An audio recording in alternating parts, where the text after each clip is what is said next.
আপনার ছেলে মদিনা ইউনিভার্সিটিতে পড়াশোনা করার জন্য 7 বছর থেকে চেষ্টা করছেন, কোনোভাবেই হচ্ছে না। 8ম বছরে যে আপনি শুনতে পেলেন যে আপনার ছেলেকে মদিনা বিশ্ববিদ্যালয় গ্রহণ করেছে, তখন আপনি পূর্ব দিকে মুখ করে আছেন। যেমনই শুনেছেন যে আমার ছেলে কবুল হয়েছে, আমার ছেলে মদিনাতে গ্রহণ হয়েছে, মুখটা পূর্ব দিকে ছিল, সাথে সাথে আপনি সিজদায় পড়ে যান। এখানে এই সিজদা করার জন্য উঁচু করা লাগবে না, গোসল করা লাগবে না, পশ্চিম দিকে ঘোরা লাগবে না, কিবলার দিকে মুখ করা লাগবে না, যেদিকে আছেন সেদিকে আপনি সিজদা করেন। বলবেন কেন? পূর্ব দিক থেকে পশ্চিম কিবলার দিকে ঘুরতে 1 মিনিটও সময় লাগবে না, 1 সেকেন্ড লাগতে পারে অথবা হাফ সেকেন্ড লাগতে পারে। আপনার চিন্তা বাংলাদেশ পরিচালনা করার চিন্তা, আল্লাহর চিন্তা পৃথিবী পরিচালনা করার চিন্তা।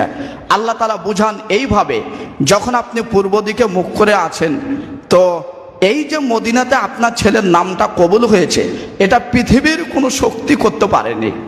এই মদিনাতে কবুল করেছে আল্লাহ রাব্বুল আলামিন, যার জন্য আপনার শুকরিয়া আদায় করা উচিত। এখন পূর্ব দিক থেকে যদি পশ্চিম দিকে কিবলার দিকে মুখ করতে যান, তাহলে কমপক্ষে 1 সেকেন্ড না লাগলেও তো হাফ সেকেন্ড সময় লাগতে পারে। আল্লাহ বলেন, বান্দা আমি ওই হাফ সেকেন্ড সময় চাই না, ওই 1 সেকেন্ড আমার জন্য দেরি করবে, এটা আমার কাছে পছন্দই না। আমার সন্তুষ্টি পৃথিবীর সব জায়গাতে আছে। পূর্ব দিকে থাকার উত্তর দিকে মুখ থাকো। যখনই তোমার কানে পৌঁছেছে সংবাদ, যে সংবাদের জন্য 7 বছর থেকে তুমি চেষ্টা করছো, যখনই তোমার কানে পড়েছে, সাথে সাথে তুমি সিজদায় লুটিয়ে পড়ো।